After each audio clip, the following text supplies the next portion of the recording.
Kamusta ako po si JE at ngayon nga ipapaliwanag ko sa inyo ang chapter 470 ng Hunter x Hunter. Nagsimula ang kabanata sa parte kung saan natapos ang last chapter. Ito ang pagbaril ni Benjamin sa kanyang kapatid na si Chirnich. Tagus-tagusan ng mga bala ng baril ng unang prinsipe sa katawan ng ika-4, kaya napatalsik talaga ito dahil sa lakas ng pwersa. Nanlaki ang mga mata ng nakaluhod na si Salkov dahil hindi siya makapaniwala sa kanyang mga nakikita. Habang si Benjamin naman ay humakbang papalapit kay Chirnich, sabay apak sa betlog at etits nito. Kaya napanganga ito at napaigtad dahil sa matinding sakit. Nangyayari ang lahat ng ito sa likuran ni Salkov. Hindi niya magawang makalingon dahil siguro sa takot na mabaril at dahil na rin sa kanyang nasasaksihan. Tinatanong niya kasi sa kanyang isipan kung ilusyon lang ba ang lahat o kung ano sa mga ito ang totoo at peke. Kung inyong maaalala mga idol, halos ganito din ang reaksyon ni Teta noong matuklasan niyang nawala bigla ang katawan ni Chirnich sa kanyang harapan matapos niya itong barilin. Pagkatapos ay sumulpot ang prinsipe sa likuran ng babae, pero ang pagkakaiba ay hindi alam ni Teta kung ano ang eksaktong nangyayari, hindi katulad ni Salkov na alam agad na ilusyon ng lahat. Nilakaran ni Benjamin si Chirnich sa katawan para apakan ang pagmumukha ng kapatid. Sinabi ng unang prinsipe na baunin ni Chirnich sa impyerno ang lahat ng kanyang nakikita. Pinagmalaki din ni Benjamin na siya ang pumaslang sa kapatid at ang huli nitong masisilayan ay ang ilalim ng sapatos ni Benjamin. Pagkatapos ay inapakan ng prinsipe si Chirnich sa pagmumukha. Parang sobrang satisfaction ang naramdaman ni Benjamin habang nadudurog ang ulo ng kapatid. Sinabi niya na inakala niyang counteractive type ability user si Chirnich, pero nagkamali siya dahil kakatuto lang pala nito sa paggamit ng Nen. Kahit din alam niyang wala nang buhay ang kapatid, tinuruan pa ni Benjamin si Chirnich ng leksyon ukol sa Nen, sa pagkasabi na sobrang mapanganib ang Zetsu dahil sa tuwing ginagamit nila ito, pati ang kanilang Guardian Spirit Beast ay naglalaho. Ang Nen ability ni Chirnich ay gumagana sa tuwing nasa estado siya ng Zetsu. At kung hindi ako nagkakamali, ang Nen ability niya lamang ang may ganitong klaseng kondisyon sa Hunter x Hunter. Kaya kung wala ka talagang ideya sa kakayahan niya, maniniwala ka na napatay si Chirnich ng walang hirap dahil nakababa ang kanyang depensa. Hindi pa din makapaniwala ang nakaluhod na si Salkov sa mga nakikita. Tinatanong niya kung pati din ba si Benjamin ay ilusyon at kung lahat ba ng tao sa silid ay nakikita ang ilusyon na nakikita niya. Bago pa man masagot ni Salkov ang sarili, tinawag ni Benjamin ang pangalan niya at inutusan na kung tatanungin siya sa mga nangyari sa silid, sabihin niya lamang kung ano ang mga nakita niya. Tinawag ni Benjamin na basura si Chirnich at kahit na walang succession contest ay papatayin niya pa din ang kapatid. Pinaalalahanan din ni Benjamin ang lahat ng nasa silid na kung sino mang titistigo sa mga krimeng ginawa ni Chirnich ay mapapatawa ng mas mababang sentensya. Kaya dapat ay mag-isip daw sila ng maigi. Samantala, si Salkov ay ayaw pa din maniwala sa mga nangyayari. Gusto niyang malaman kung totoo nga bang napaslang sa Chirnich, kaya nag-isip siya ng paraan kung paano ito makukumpirma. Doon niya naalala ang sugat sa mukha ni Teta. Nakikita lamang ito sa pamamagitan ng Nen, kaya kung nasa mukha pa ito ng babae, nangangahulugan na buhay pa din ang Nen user na pinagmulan nito, na walang iba kundi si Chirnich at ang kanyang Guardian Spirit Beast. Ang mga Guardian Spirit Beast idol ay nabubuhay sa pamamagitan ng Nen ng kanilang mga prinsipe, kaya kadalasan ang pagpatay sa mga prinsipe ay pagpatay na din sa mga halimaw at magde-deactivate ng kanilang mga Nen abilities. Inutusin ni Benjamin ang kanyang mga sundalo na dalhin si Danjin at Salkov sa Central Justice Bureau para ikulong muna doon. Pagkatapos ay magtungo daw ang lahat sa Ministry of Justice courtroom para gawin daw nila itong headquarters. Kumilos sa mga sundalo. At si Benjamin naman ay magtutungo sa kanyang silid. Sinabi ng prinsipe na dito na mag-uumpisa ang totoong laban dahil pupuntahan niya ang kanyang mga kapatid upang iaalay ang buhay ng mga ito para sa Kakin. Kinuha ni Benjamin ang isa sa mga vials ng TSK-17, inilagay sa kanyang sapatos at nagpatuloy sa paglalakad. Tinanong ni Benjamin kung ilang prinsipe ang nasa kanyang silid. Sinabi ng isa sa kanyang mga tauhan na 2 lamang, kaya parang na-disappoint si Benjamin. Ipiniliwanag ng mga sundalo na nakatakas ang 3 at 7 prinsipe. Nakaalis daw si Luzuru sa room 1007 matapos atakihin ng isa sa mga miyembro ng Hunter Association si Kanjidol. Mukhang hindi nababahala si Benjamin at sinabi pa na pwede nilang gamiting bentahe ang pangingialam ng isang hunter. Kakasuhan nila ito sa oras na makuha nila Benjamin ang Ministry of Justice. Pagkatapos ay pupwersahin nila ang Hunter Association na tulungan sila sa paghahanap ng ikatlo at ikapitong prinsipe, kapalit ng kanilang miyembrong kinasuhan nila Benjamin. Ang hunter na tinutukoy nila ay si Ridge, na nagawang talunin si Kanjidol matapos mahuli ng hunter ang sundalo na pinapatay ang mga gwardya ng ikapitong prinsipe. Ipiniliwanag din ng isa pang sundalo kung paano naman nakatakas ang ikatlong prinsipe. Ayon sa kanya, minanipula daw ni Zhang Lei si Koventoba sa pamamagitan ng kakayahan ng Guardian Spirit Beast ng prinsipe. Inamin daw ni Koventoba ang lahat at handa siyang ipakulong ang kanyang sarili. Sumagot si Benjamin sa pagkasabi na hindi na ito kailangan ikulong dahil maaaring saglit lamang daw ang epekto ng abilidad ng Guardian Spirit Beast ng ikatlong prinsipe. Patunay dito ang pagkukwento ni Koventoba na mga nangyari. Ibig sabihin nito mga idol, tama ang teorya ni Kurapika na manipulation type ang kakayahan ng Guardian Spirit Beast ni Zhang Lei at magagawa nitong makontrol lang kahit na sinong taong nakatanggap ng barya mula sa prinsipe. Nagpatuloy sa pag-uulat ang sundalo ni Benjamin sa kanya. Sinabi nito na natagpuan nila si Balsamilko na nakatali sa isang upuan sa loob ng room 1009. Tinanong nila dito ang mga katanungang inihanda ni Benjamin at sigurado sila na ang Master Sergeant ang gumagamit ng katawan. Naguluhan si Benjamin sa mga narinig dahil naniwala siya noong una na may kapangyarihan ng kanyang kapatid na si Hulkenberg na mag-soul swap sa kanyang target. Pero mukhang nakalipat na daw ulit ito ng katawan. Kaya posible na nagawa nitong ma-activate ang kanyang abilidad habang nasa katawan ni Balsamilko. Tama at mali si Benjamin sa kanyang hula. Tama siya na may kapangyarihan si Hulkenberg na lumipat ng katawan sa pamamagitan ng soul swap. Pero mali din siya dahil hindi lamang kaluluwa ni Hulkenberg ang kaya niyang ilipat, kundi pati na din ang kaluluwa ng kanyang mga gwardya. May dalawang posibleng nangyari mga idol sa kaluluwa ni Hulkenberg. Una, maaaring natutulog ito sa katawan ni Balsamilko, kaya ang may kontrol ng katawan ay ang sundalo. Dahilan para masagot niya ng tama ang lahat ng katanungan nila Benjamin. Ibig sabihin nito mga idol, kapag nakatulog si Balsamilko, si Hulkenberg na ulit ang magte-take over ng katawan. Pero posible din namang hindi ganito ang mangyari. Ang pangalawang senaryo ay lumipat ulit si Hulkenberg ng katawan patungo sa isang mahalagang tao. Matatandaan na huli nating nakita si Hulkenberg na ginamit ng kanyang abilidad patungo sa hindi pa natin nakikilalang target. Matapos marinig ang mga ulat, sinabi ni Benjamin na kakausapin muna niya ang mga prinsesang nasa kanyang silid, kaya inutusan niya ang kanyang mga sundalong palabasin ng lahat ng tao sa room 1001. Nang magawa ito, pumasok na si Benjamin sa silid. Naghihintay sa kanya ang medyo nakasimangot na si Tobepa at ang mukhang walang problema na si Tyson. Binati pa ng prinsesa ang kapatid na si Benjamin. Tumugon naman ang unang prinsipe sa paghingi ng pasensya kung pinaghintay niya ang kanyang mga kapatid, kaya babawi daw siya sa pamamagitan ng pagpapaliwanag kung bakit siya nagdeklara ng special martial law. Ayon sa prinsipe, may traitor daw sa kanyang mga sundalo na nagnakaw ng isang scientific weapon ng mga militar. Nagulat si Tyson sa narinig habang tinanong naman ni Tobepa kung sino ang salarin. Sinagot siya ni Benjamin sa pagkasabi na isa itong parte ng Royal Military ng Kakin at isa sa kanyang mga private soldiers na lihim na sumusunod sa mga utos ni Camila. Ganun pa man, hindi daw basta-basta magagamit ang sandatang ito ng kahit na sino, pero gagawin nila Benjamin ang lahat upang mabawi ito. Tinanong ni Tobepa kung bakit ba sila nagdala ng ganitong klaseng sandata. Pinaliwanag ni Benjamin na gagamitin daw nila ito sa mga mapapanganib na life form sa New Continent. Matapos marinig ang paliwanag, sinabi ni Tyson na kung hindi naman pala daw basta-basta magagamit ang sandata ng kahit na sino, wala silang dapat ipag-alala at dapat ipagpatuloy na lamang nila ang pagpapatayan sa isa't isa. Minsan lang magpakita si Tyson sa istorya kung ikukumpara sa ibang mga prinsipe. Kapag nakikita pa natin siya, puro pag-ibig at pagmamahal lang ang gusto niyang ipalaganap sa mundo. Sa katunayan, hindi siya sang-ayon sa pagpapatayan nilang magkakapatid base sa kanyang libro. Pero mukhang maitinatago nga siyang lihim sa kanyang pagkatao para sabihin na ipagpatuloy na lamang nilang magkakapatid ang pagpapatayan. Sumagot si Benjamin sa ika-6 na prinsesa. Inulit niya sa mga ito ang paliwanag ni Kurapika ukol sa posibilidad na maaaring mabuhay daw lahat ng natitirang prinsipe hanggang sa huli kapag dumating na ang barko sa New Continent at wala pang nagwawaging prinsipe.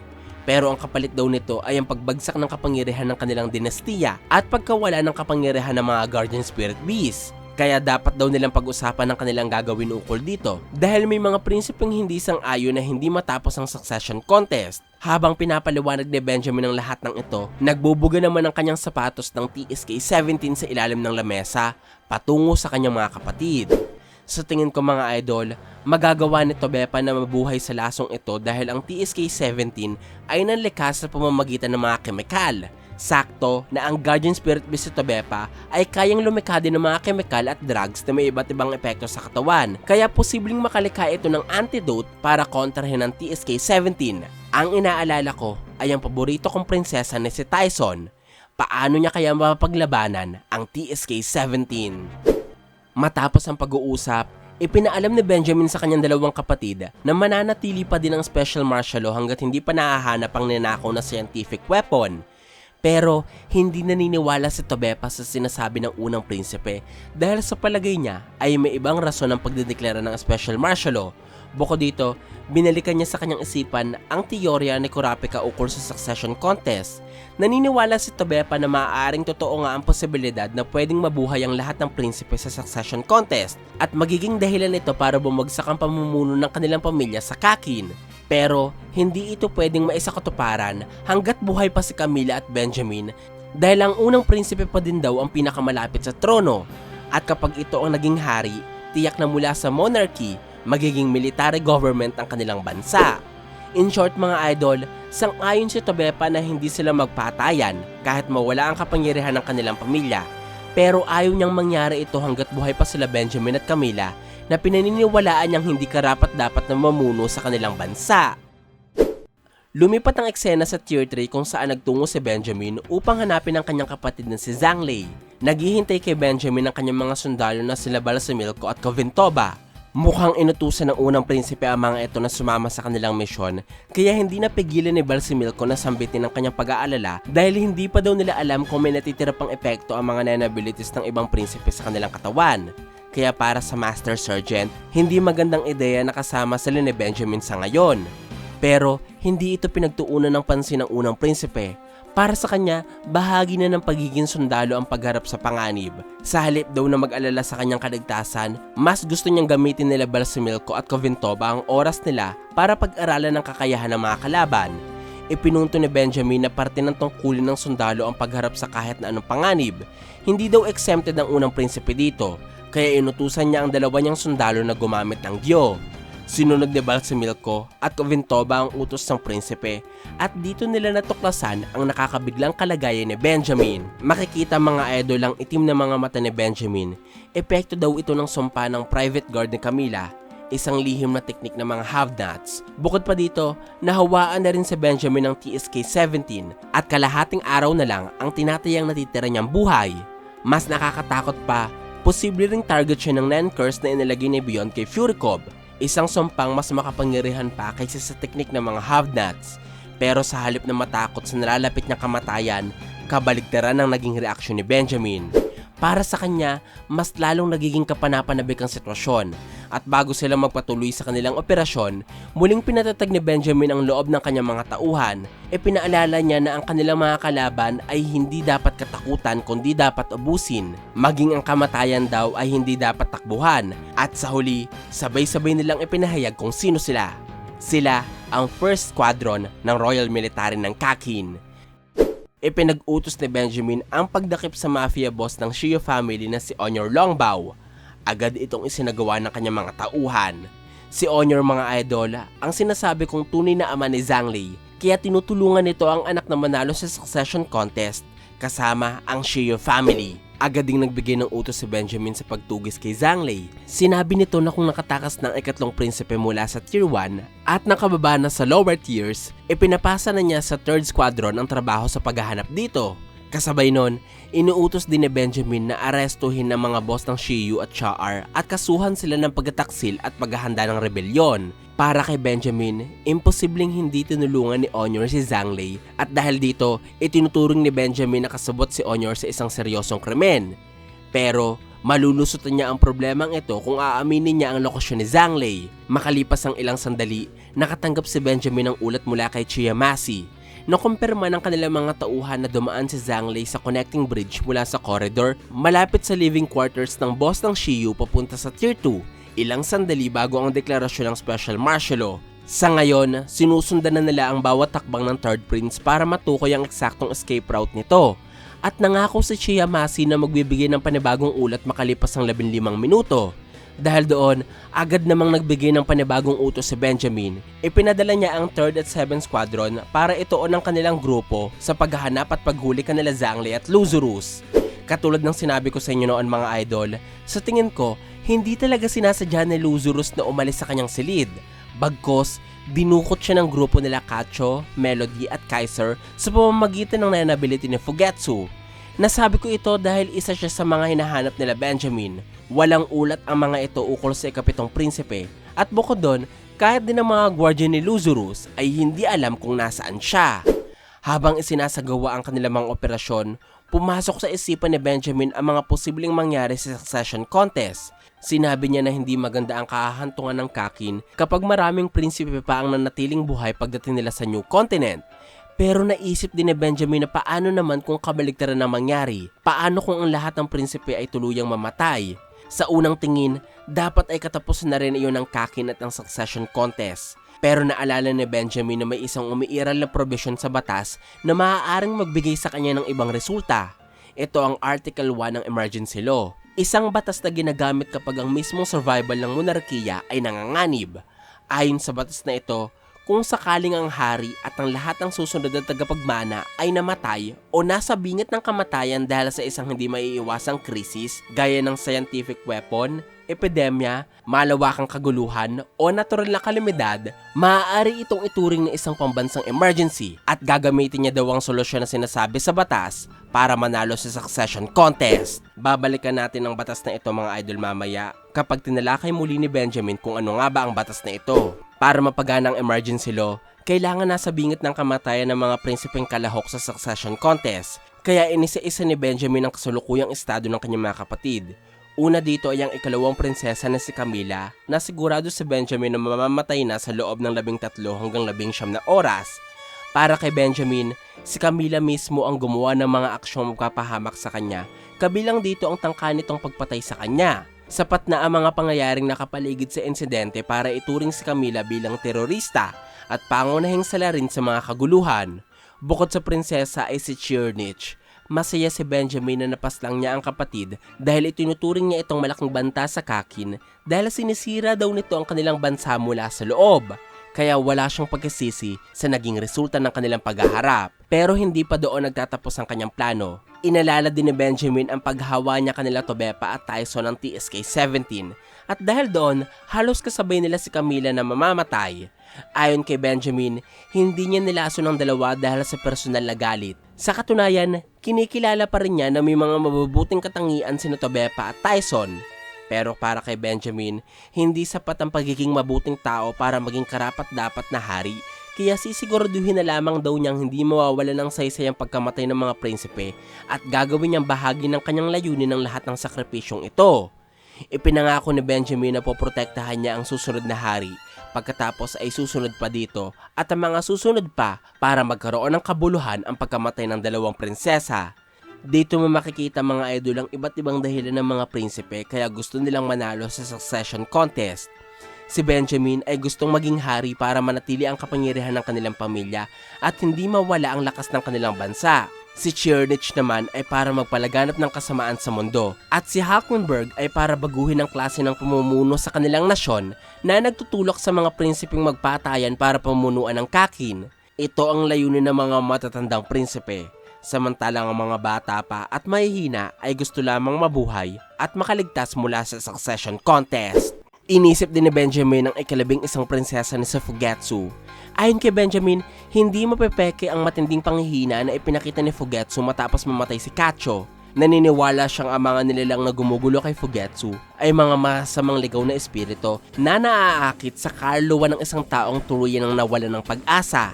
At sa pananaw ni Benjamin, wala ng pag-asa si Fugetsu, kaya gagamit na lamang daw sila ng isang suicide scenario para sa bata. Lalasunin din nila si Fugetsu ng TSK-17 at kunwari ay uminom ito ng lason para tapusin ang kanyang buhay.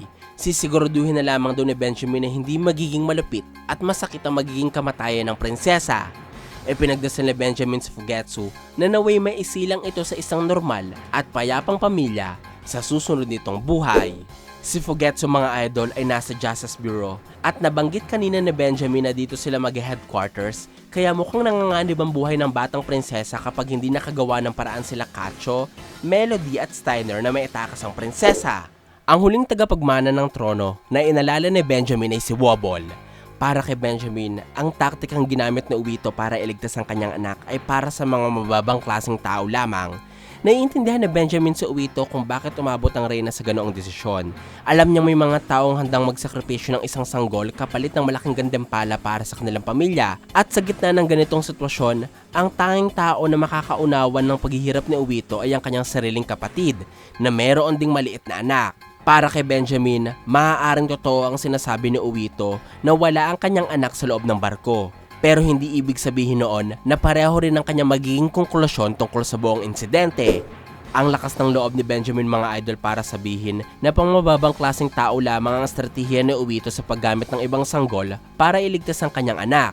Gayong siya ang prinsipeng pinagbalakang paslangin ng isang walang labang sanggol sa pag-uumpisa pa lamang ng succession contest. Ayon kay Benjamin, kung mapapatunayang wala ang tunay na Wobble sa barko, ipapatapon na lamang niya si Obito at lahat ng sangkot sa pagtatago kay Wobble palayo sa kanilang bansa. Pero kung mapapatunayang naroon pala ang tunay na Wobble sa Black Whale, tuluyan niyang ituturing ang pagpapalit ng mga sanggol bilang isang lihim na pakana para manalo sa succession contest. At sa pagkakataong iyon, wala na siyang balak magbigay ng awa. Hindi lamang ang mga ina at kanilang mga anak ang kanyang pananagutin, kundi pati na rin ang kanilang buong angkan. Katulad ng sinabi ko noon mga idol, maaaring ang wala si Wobble sa barko.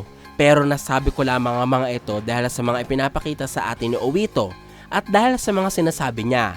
Ang problema, magaling gumawa ng kung ano-anong kadramahan ng reyna at hindi na ako magugulat kung pati ang pagpapadala ng sulat kung saan ay isa lamang sa kanyang mga kasinungalingan para itago ang totoo nilang plano ng kanyang kapatid. Matapos ang pag-isa-isa ng estado ng kanyang mga kapatid sa kanyang isipan, inireveal ni Benjamin ang batas na nakasaad sa emergency law.